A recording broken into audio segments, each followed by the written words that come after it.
ჰოლოკოსტი. ნაცისტური გერმანია წარსულს ჩაბარდა. დღეს აღარ აქვთ ებრაელებს ტანზე დამაგრებული ვარსკვლავის საკუთარი იდენტობის ნიშნად. დღეს არავინ ზღუდავს არსებობის უფლებას. თუმცა ვერავინ ვიწყებს იმ გენოციდს, რასაც ჰოლოკოსტი ეწოდა. მე-20 საუკუნის ეს გენოციდი არ დაწყებულა იარაღით. ეს იყო ფაშისტური იდეოლოგიის უკიდესი შედეგი, პროპაგანდის გავრცელების შედეგი, ნაცისტური გერმანიის რასისტული იდეოლოგიის შედეგი, საზოგადოებრივი უმოქმედობის შედეგი. ბოროტება ყოველთვის ხმაურიანი არ არის. ხშირად ის ჩნდება დუმილში და უმოქმედობაში. როცა დუმილი უსაფრთხო არჩევანია, მსხვერპლი გარდაუვალი ხდება.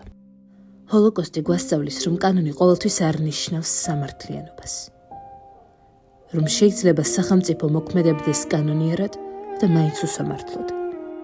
ადამიანებს ყოველთვის აქვთ არჩევანი. ვიღაც დაემორჩილა სისტემას, ვიღაც გაჩუმდა, ხოლო ვიღაცამ ხმა იმახლა.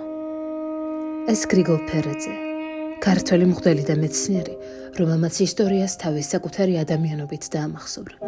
როდესაც ერთ ებრაელ პატიმარს სიკვდილით დასჯა ემუქრებოდა, ფერაძემ საკუთარი თავი შესწირა მის სანაცვლოდ. ხშირად ერთ ნაბიჯს, ერთ სიტყვას შეუძლია გადაარჩინოს თუნდაც მხოლოდ ერთი ადამიანი. და თუ ამას არ ვაკეთებთ, აუცილებლად იქნება მსხვერპლი. ჩვენ კი გენოციდის ავტომატური შემოქმედები ვხდებით. ჰოლოკოსტი არ არის მხოლოდ ისტორიის ნაწილი. ის არის მწარე რეალობა, მძიმე გაკვეთილი, რომელიც ყოველთვის შეგვახსენებს, რატომ არასდროს არ უნდა დავუჯეროთ პროპაგანდას. არ გავამართლოთ დისკრიმინაცია და არასდროს ვიფიქროთ, რომ ჩვენი ხმა არაფერს ცვლის.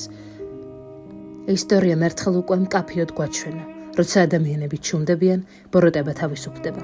ადამიანობა არჩევანია და მას შეუძლია როგორც ადამიანების, ისე სამართლიანობის დაცვა, მაშინაც კი, როდესაც გარშემო ყველაფერი უსამართლოა.